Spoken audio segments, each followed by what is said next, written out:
Hola a todos, bienvenidos otra vez a uno de nuestros programas, a un nuevo programa de Historias al Desnudo. Bueno, hablaremos hoy sobre un documental que es bastante controversial y muestra la realidad, la cruda realidad de la historia colombiana. Este documental lleva por nombre La Sierra. Entonces, como bien sabemos, tenemos varias secciones en este programa. Como bien acostumbramos, vamos a empezar con El Historiador. Bueno, para entrar en esta sección llamada El Historiador, contaremos primero el contexto histórico que surge a partir de este documental y la problemática que es investigada allí. Primero que todo, bien sabemos que en Colombia durante muchísimos años se ha venido presentando una guerra interna. Esto viene a raíz de las diferencias ideológicas que existen en nuestra nación. Primero que todo, principalmente, inició una guerra hacia los años del 40, ya es bastante tiempo, cuando había una guerra bipartidista entre personas que seguían al Partido Conservador y personas que seguían al Partido Liberal. Durante toda esta guerra de ideologías y donde se mataban muchas personas, donde hubo violencia, se crearon grupos guerrilleros. En este caso se creó el grupo FARC, que es Fuerzas Armadas Revolucionarias de Colombia. Este grupo surgió como una solución y como una protesta contra el gobierno hacia diferentes, digamos, como problemáticas que vivían poblaciones como los campesinos y sobre todo por la diferencia y por la falta de oportunidades que existía en el país y que aún existe. Este grupo surgió con unos ideales marxistas, bolivarianos y de extrema izquierda, en este caso comunistas. Sobre todo, principalmente con personas, con profesores de universidades, campesinos y gente del común. Cuando surge esta guerrilla, empiezan a surgir otras guerrillas, como lo es el ELN y el desmovilizado M-19. Estas guerrillas empiezan a generar ciertos sucesos de violencia en el país. Principalmente, pues antes de que surgiera esta guerrilla, el mayor boom fue el Bogotazo, que sucedió debido al asesinato del candidato liberal Jorge Eliezer Gaitán. Después de esto hubo una hegemonía conservadora hasta que se creó el Frente Nacional en un pacto entre liberales y conservadores para dar paso entre el Partido Liberal y Conservador en el método de gobierno. Para entender como este conflicto, esta transición de violencia que se ha venido presentando en el país durante casi 60 años, empezando con la polarización de ideologías entre conservadores y liberales, derecha e izquierda respectivamente, y con esto surge la creación de las guerrillas con un pensamiento liberal, comunista. Se crea como una solución al comunismo. Para atacar el comunismo se crean los grupos paramilitares, en este caso financiados por el gobierno, y en donde estaban involucrados terratenientes, que eran los más afectados por la violencia y el conflicto con las guerrillas, los campesinos, las personas hacendadas, la gente de mucho dinero, la policía y el gobierno. Todo esto fue como en el fin de ayudar, digamos, a la población en esta guerra contra la guerrilla. Después se crean las Convivir en Medellín, durante la gobernación de Álvaro Uribe Vélez. Estas Convivir lo que hicieron fue armar a los ciudadanos para que se defendieran en los barrios, ya que la guerrilla ya se encontraba en las urbes, en este caso en Medellín. Además, otro conflicto que se encuentra en Colombia es el narcotráfico, liderado por carteles como el Cartel de Medellín y el Cartel de Cali, con Pablo Emilio Escobar, Cartel de Medellín, y con los hermanos Orejuela en el Cartel de Cali. Estos grupos paramilitares fueron financiados por estos narcotraficantes, sobre todo en Medellín, donde Pablo Escobar financió a diferentes bloques en diferentes barrios de Medellín. Y ahí se creó también la cultura del sicariato durante toda esta época de terrorismo y violencia en el país hacia los años 80-90. Todos estos paramilitares financiados ya con dinero, además de esto, pues legales en su época, legalizados por el gobierno, después entran también al negocio del narcotráfico. Ahí es cuando entran a ser parte de un grupo ilegal. Estos grupos paramilitares que crean en este caso en el corregimiento de la Sierra, como es mostrado en el documental, ya desalojaron a los guerrilleros y habían dos bloques en ese sector. Estaba el bloque Cacique Nutibara y el bloque Metro. Ellos estaban en una constante pelea hacia el año del 2001-2004, que es mostrado este documental, filmado este documental, y donde están peleando por el territorio. Ellos se querían unir, los del Cacique Nutibara, al narcotráfico, cosa que no querían los del bloque Metro. Por eso había una constante pelea por buscar y encontrar el terreno. Además de esto, la cultura del sicariato, el narcotráfico. Ahí viene el conflicto. Después, durante este proceso, en 2001 y 2004, se empiezan los diálogos con el gobierno del presidente Álvaro Uribe Vélez, quien había creado las Convivir. Pero aún así, se crea o se da un diálogo entre las AUC, Autodefensas Unidas de Colombia, y el gobierno de Colombia para hallar una solución y una posterior desmovilización del grupo armado paramilitar y los diferentes bloques. Entonces, este programa La Sierra habla sobre este tema que es tan controversial, y para esto teníamos que entender el contexto histórico de violencia que existe en el país. Por eso damos paso a la sección de Shalom, que nos contará más. Shalom, adelante.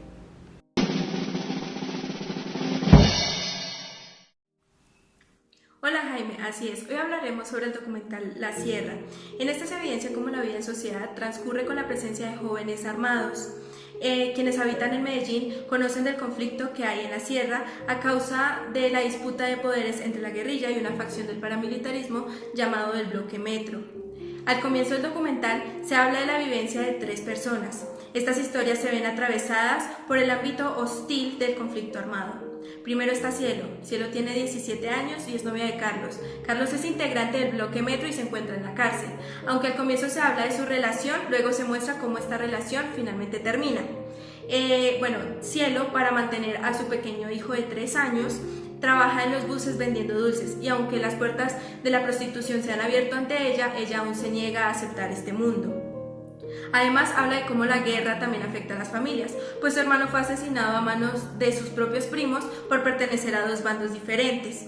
Además de eso, muestra cómo la influencia de la guerra ataca a los más pequeños, pues su pequeño hijo de 3 años habla de asesinar a los que asesinaron a su padre. Por otro lado se encuentra Jesús. Jesús tiene 19 años y hace parte del Bloque Metro. Con tan solo 17 deja el estudio para ingresar al mundo del conflicto. Él también tiene un pequeño hijo de 3 meses y habla de su deseo de salir de este conflicto, pero de el no poder hablar de un futuro, pues no se sabe si muera en medio de un combate.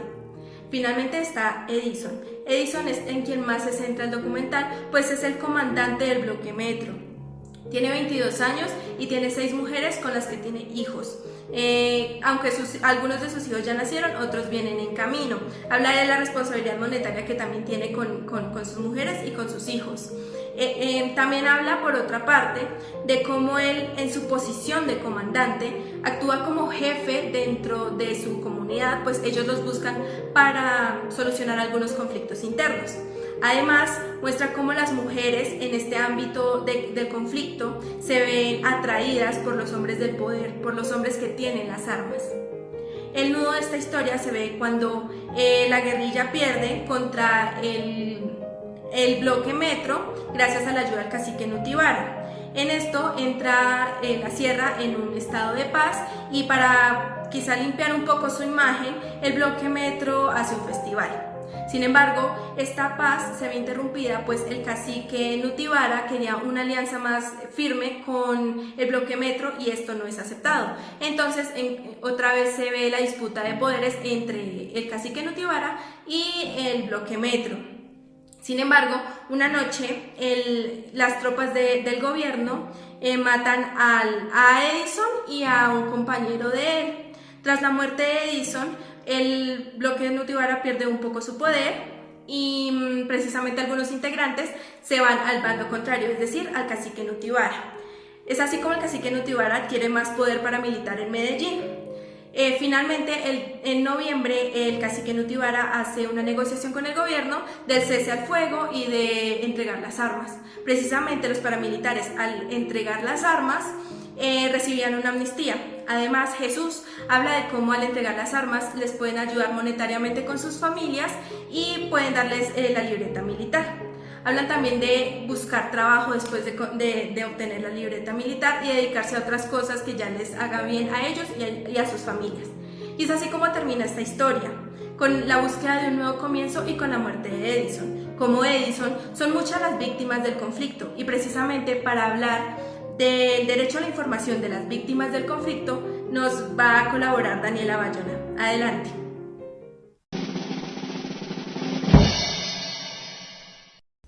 En efecto, Shannon, y adentrándonos un poco más al marco legal del documental La Sierra, es necesario hacer una revisión teórica acerca del derecho al acceso a la información de las víctimas del conflicto armado, particularmente en este caso, haciendo una revisión teórica en el artículo de investigación de Estupiñán Silva, publicado en la revista de Derecho.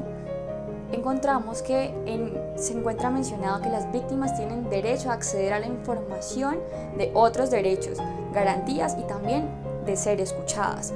Por otra parte, también en el marco del contexto de La Sierra, del documental, encontramos la Ley 975 de 2005, más conocida como Ley de Justicia y Paz, en la cual en el artículo 4 se encuentran mencionados 3 derechos principales que debe promover el Estado para las víctimas. Estos 3 son el derecho a la verdad, a la justicia y a la reparación integral. Esto también lo encontramos en el Código de Procedimiento Penal en el artículo 137. Para desglosar un poco, el derecho a la verdad es un derecho inalienable de la sociedad, pero sobre todo de las víctimas. Este es un derecho colectivo y lo que busca es que las víctimas conozcan la realidad de los hechos, las causas y los actores implicados. Por otro lado, el derecho a la justicia es el derecho que tienen las víctimas de poder exigir al Estado que se haga una investigación, que se juzgue y que también que se sancione.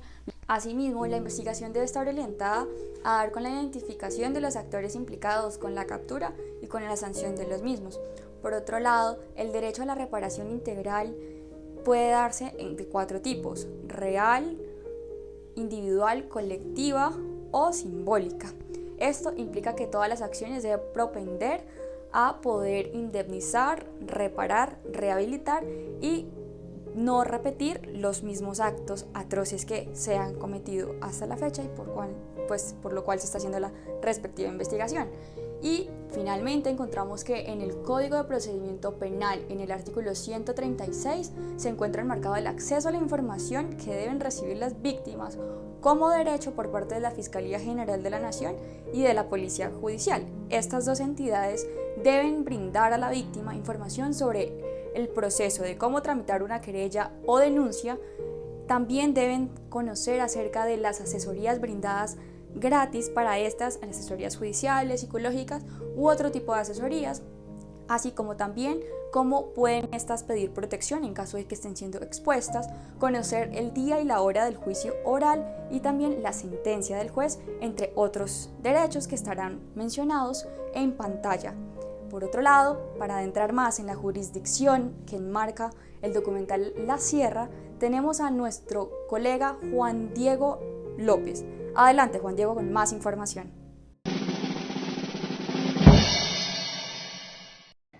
Gracias, Daniela, y como usted lo dice, ahora analizaremos a la luz de la jurisprudencia si este documental cae o no en el sensacionalismo.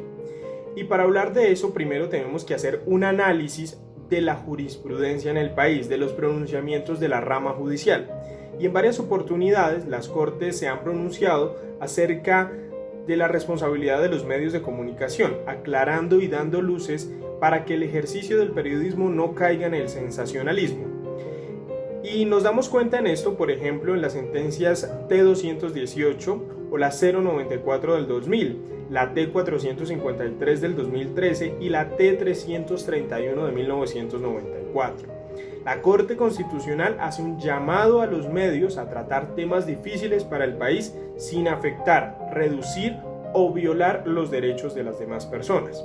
Esta última que mencionábamos, esta última sentencia, la T331 del 94, dice que en nada favorece a la sociedad el interés netamente sensacionalista y comercial, que lleva en ocasiones a los medios de comunicación a convertir la intimidad de las personas en un producto noticioso, desconociendo con ello la gran responsabilidad social que debe guiar sus actuaciones y haciendo mal uso del incalculable poder que tienen como formadores de opinión.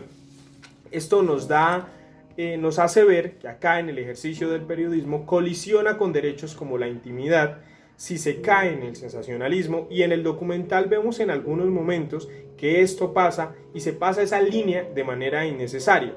Por ejemplo, el inicio del documental muestra el cuerpo de un hombre lleno de sangre y moscas alrededor de él, en el que los planos son detallados y continuos, es decir, es innecesario la presentación de un cuerpo de esa manera durante tanto tiempo en el documental. Si se hubiese dejado solamente un plano general mostrando la escena, se muestra una realidad que también es la intención del documental, pero no se exagera en el tiempo ni en la cantidad de planos detalle del cuerpo, es innecesario. También la muerte de Edison, comandante del bloque método de los paramilitares, muestra otra escena de sensacionalismo, y es una toma donde está el cuerpo de Edison en el piso, pero al parecer no basta con esto, sino que por varios minutos se muestra el dolor de sus parejas y familiares, chocando de nuevo con la intimidad, según la sentencia T-787 de 2004, en la que se plantea que el uso de la libertad de expresión y de información no puede sacrificar otros derechos fundamentales como la honra y la intimidad, porque se fomenta el escarnio público. Acá en esta escena, en la muerte de Edison, vemos cómo una de sus parejas llora y se lamenta junto a sus familiares. Pero también vemos que el camarógrafo, se mete en lo más profundo de la escena, viendo incluso cómo lloran las personas, mostrando cómo lloran las personas. Y una de esas mujeres golpea la cámara al sentirse agredida, vulnerada a su intimidad. Porque si bien era una cosa que se debía mostrar dentro del documental, se exagera en el tiempo y en los planos detalle de lo ocurrido, cuando si bien el dolor hace parte de un conflicto, pues esa excesiva muestra de dolor también recrudece y revictimiza a las personas que están pasando por esta situación. Ya lo decía Rancière en su libro Y en la imagen intolerable, a través de esas imágenes que no queremos ver, que son tan reales, que nos generan un impacto. Entonces la idea es que estos documentales sí puedan presentar estas imágenes, pero no pasar la línea del sensacionalismo, que es preguntarse, ¿es necesario que yo muestre esta imagen, le quite información y además revictimiza? Entonces se puede concluir que este documental sí cae en algunas oportunidades en el sensacionalismo. Y ahora vamos a hablar de algunas recomendaciones de cómo contar las historias de violencia, y de eso nos va a hablar Jaime. Jaime, ¿cómo es esto? Muchísimas gracias, Juan Diego. Y bueno, esta es nuestra sección final del programa. Lastimosamente el tiempo en televisión es corto. Y bueno, ya cerramos con unas recomendaciones por parte de nuestro equipo de trabajo, sobre todo recomendaciones personales de los criterios que se deben tener frente al respeto de la intimidad de las personas. Esta es una recomendación que haremos sobre el documental, o que hago sobre el documental, ya que creo que no se tiene en cuenta como la intimidad de las personas en tomas donde las fuentes, aunque hayan querido mostrarse en su intimidad, como cuando está la escena de la pareja compartiendo en el cuarto, o cuando a veces se revictimiza a las víctimas en el hecho de cuando está el muerto en el ataúd, cuando está el comandante en el ataúd, de pronto tal vez también pixelear algunos rostros que creo que no debieron haber aparecido, o tal vez también para sensibilizar, porque hay una sensibilidad en este tema, ya que hay víctimas. Entonces creo que el documental debió haber tenido un poco más de precaución con esto, con la revictimización, ya que ya hay víctimas y de por sí se están revictimizando al momento de mostrarlas en las cámaras. También hay un sensacionalismo de querer mostrar los cuerpos tal cual están, de querer mostrar al muerto, la gente llorando, los familiares. Esto es bastante sensacionalista y quizá no tenga ni un poquito de censura, pero creo que se debe tener en cuenta esto para siguientes documentales, sobre todo para el respeto y también como a la memoria de estas personas y a la memoria del país. Lastimosamente, este es un país de guerra y hay que mostrar la cruda realidad, y así se muestra en Historias al Desnudo. Muchísimas gracias y nos vemos en una próxima oportunidad.